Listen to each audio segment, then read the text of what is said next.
Hi friends, it's Amy and welcome to my bookish life. Today I have brought you into my classroom because I am going to be doing a My Students Made Me Read It vlog. So let's get to it.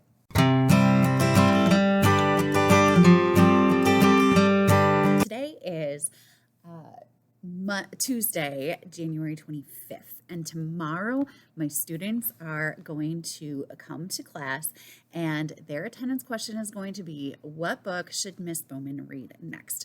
I've given them 3 choices. We will see what they choose. So here are the choices. Choice number 1 is The Chocolate Challenge by Daphne Benedis-Grab. This is a realistic fiction about a school that competes with another elementary school to try to sell more candy bars. And it is going to be a bunch of hijinks. It sounds like it's going to be really funny. And there's going to be all kinds of, chocolate cravings inside. So, I mean, look at how beautiful this is. And this cover is like pillowy. Okay. Like it's so cool. I love having this book on my shelf just because it's so pretty, but I haven't read it. So this is choice number 1 that I gave to my students. The second choice was novel in verse, a historical fiction, World War II, Paper Hearts by Meg Wiviott. Wiviott. I'm sorry. This book is the true story. Well, it's based on the true story of Fania and Zlatka. Zlatka is in Auschwitz, and in secret, she makes a heart for her best friend, Fania. And every girl signs this heart with their hopes and wishes for happiness, for love, and for freedom. And this heart is a huge secret and will give them hope throughout the year. I have had this book for a really long time. I've never read it. It's a novel in verse, and I just love novels in verse. I'm really loving World War II historical fiction right now. I would not be upset if this was chosen. The last one, I really don't know how I feel about this. This is Red Rover by Christopher Krovatin. This book is about a family that is driving down the highway, and they see a dog stranded there, tied up, blindfolded, and the main character insists that they do something to help this dog. So they take Rover into their home, and it says they take Rover, and once he's there, he doesn't want to leave. Strange things begin to happen in the house. Objects move, lights go off, and accidents happen. I don't know that I want to read this, but I have had so many students tell me that it's really good, and I thought I would put a thriller on my list. I mean, this is really the book that they would probably want to know my thoughts about the most, but we'll see what they pick tomorrow. It'll be just, a couple seconds for you, but for me, it's going to be a whole 24 hours.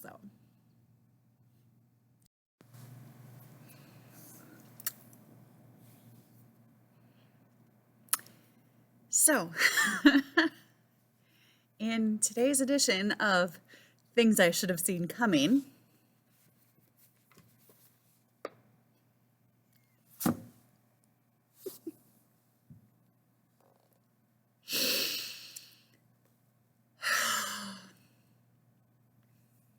my students have have chosen Red Rover to be put on my February TBR.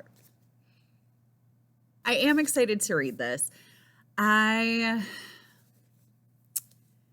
think they like the idea that this is going to scare me. And I'm kind of excited that they had me go outside my comfort zone. I mean, if I didn't want or wasn't at least intrigued by this, I wouldn't have put it on my list that they could choose from. So I'm going to put a graphic right about here that shows the breakdown. Red Rover was pretty much the choice. The chocolate challenge came in second. Paper Hearts was dead last. I think maybe 2 people voted for it. I don't.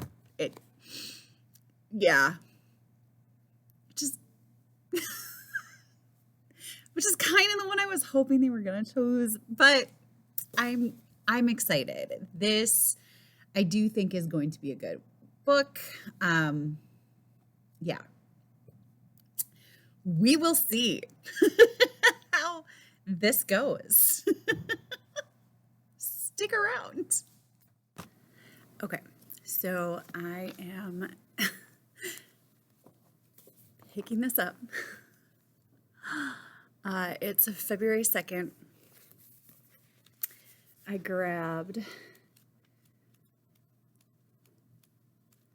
looked at the first page, and the first sentence is, "There's something wrong with that dog," said Katie.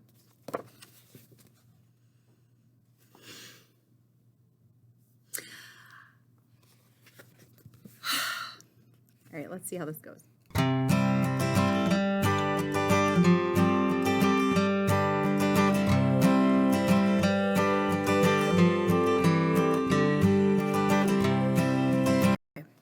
So Amy and her family are driving down the road, and they got off the highway to avoid an accident. So they're in an area that I redid my calendar. So they're in an area that isn't, that they don't usually go, it sounds like, and they see a dog on the side of the road that is blindfolded and his mouth is taped shut.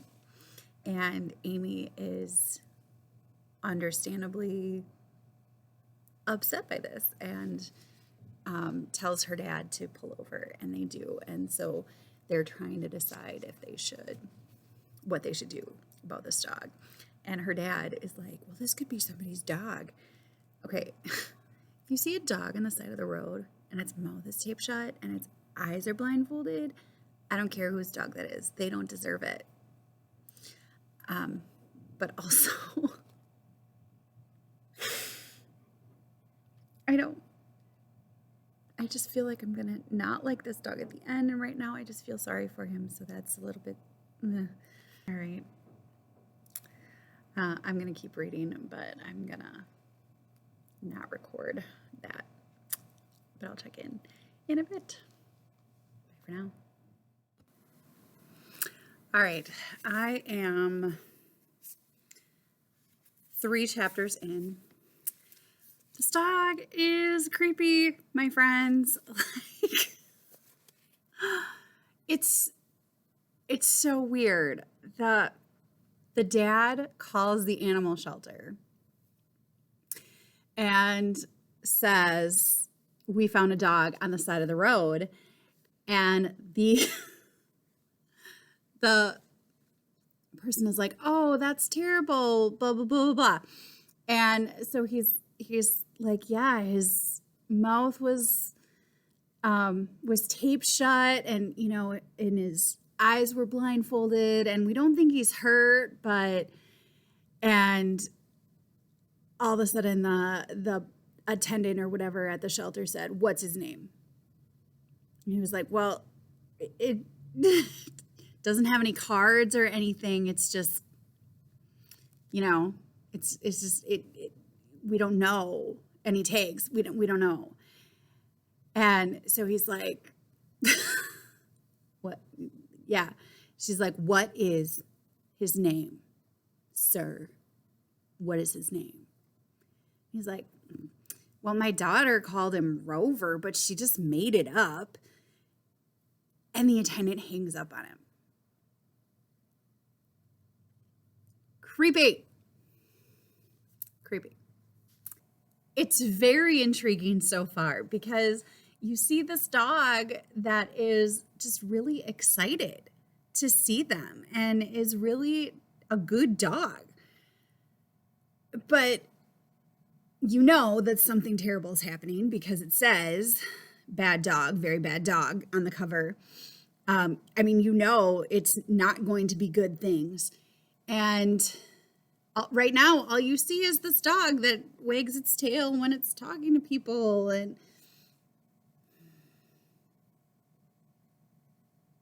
plus, my colleague decided to flip to the back of the book when I was talking about it and saw what happened. And now she's like holding it over my head that she knows what happened and I don't. So this is going to get read this weekend. So I have off tomorrow-ish. And so I'm going to try to get this done. I don't foresee that being a problem. Being able to read it, I a little bit foresee needing to take some breaks.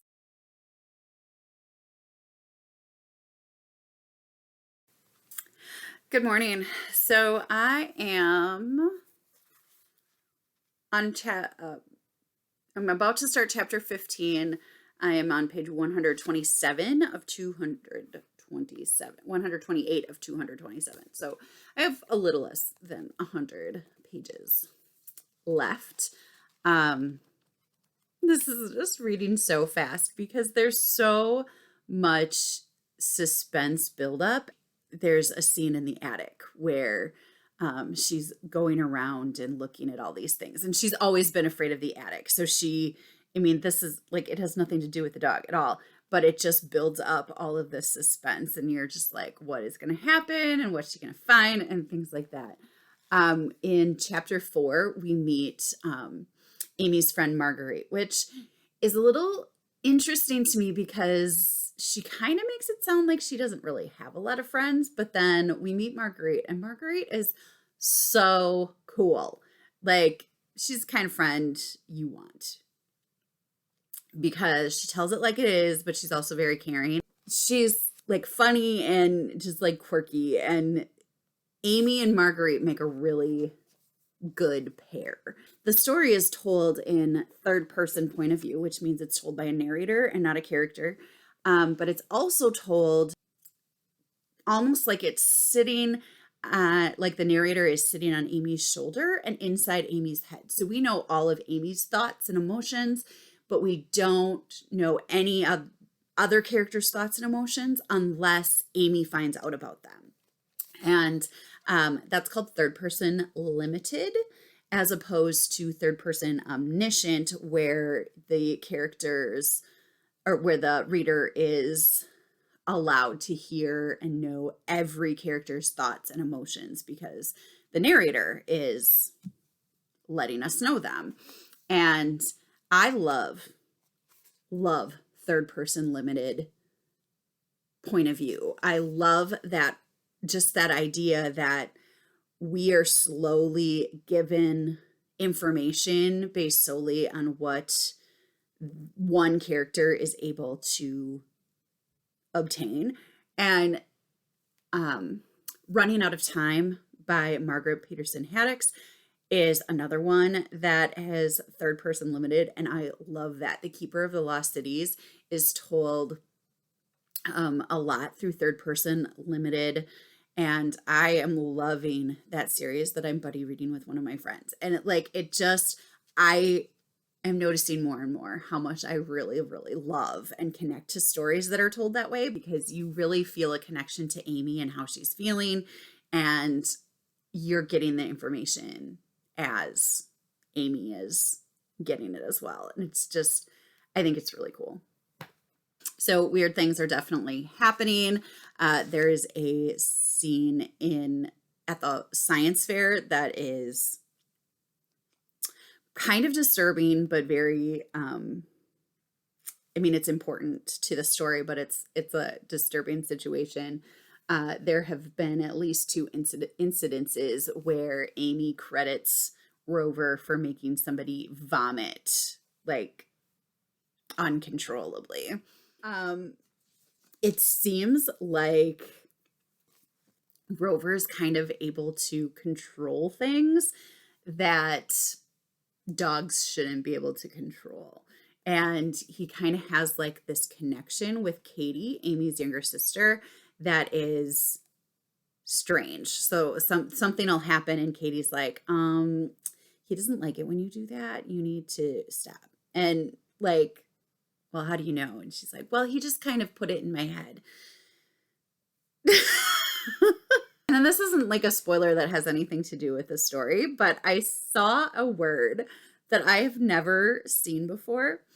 And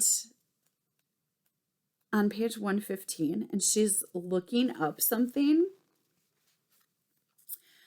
Like she's looking up something to see what she can do about it. And she comes across an article that's written as a list, and she calls it a listicle. Like, is that a thing now?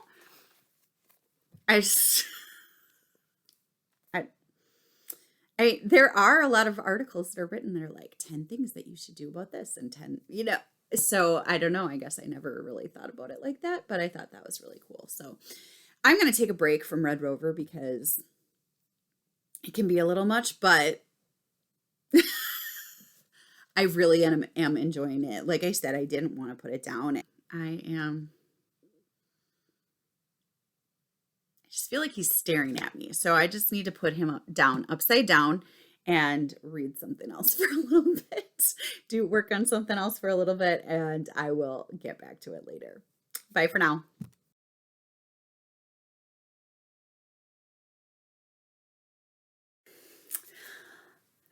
All right, so I've gotten some more reading done today. I am at page 198, so I have about 30 pages left. I feel like I'm kind of about to hit the climax of our story, so thought that I would, record myself reading this last part. I'm gonna speed it up, of course, because nobody needs to see that in real time, but let's finish reading Red Rover. I have my beverage and my snack, and I'm gonna hunker down and get some reading in.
Oh, that ending. This was pretty good. I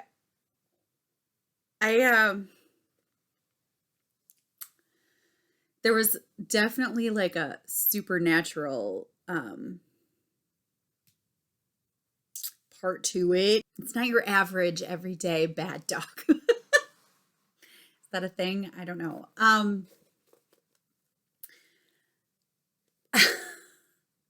it actually gave me the show Supernatural vibes. Uh, a lot. It was really good. I was really into it. Like, I wanted to know what was going on, what was happening. I was interested in finding out what was going to happen next at all points. I didn't love it. Like, this is not a 5-star read. I didn't love it. But it creeped me out, which is what it was supposed to do. It propelled me forward in my reading. So I think I'm going to have to give it 4 stars. I was not expecting that. The ending was a little weird.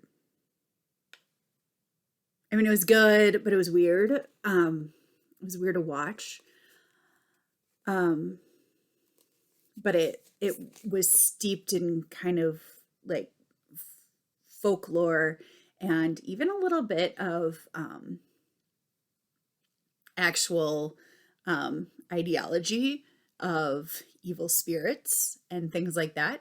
So it was definitely interesting. I can see what others that have read this have liked about it. Students that have read this, I can see what they liked about it. Yeah. So thank you, students, for making me read this. I definitely would not have decided to read this one on my own, but I really did like it. It has a lot of great characters in it and a lot of suspense. And I loved the perspective that it was told through a lot. I liked a lot about this book, and it did creep me out. So if you're looking for a creep out book, this is definitely one for you. So anyway, that is it for Red Rover. That is it for My Students Made Me Read It. But thank you, students, for making me read it. It was a lot of fun. Have you read Red Rover? Did you like it? Did you not? Does it sound like something you want to put on your TBR list, your to be read list? I would love to hear from you down in the comments. My students will be quite upset if they don't hear me say, if you liked this video, give me a big thumbs up. If you would like to see more from me, please press the subscribe button. And I hope you're finding wonderful things to read. Stepping outside your comfort zone a little bit. Why not? Until next time, happy reading. Bye.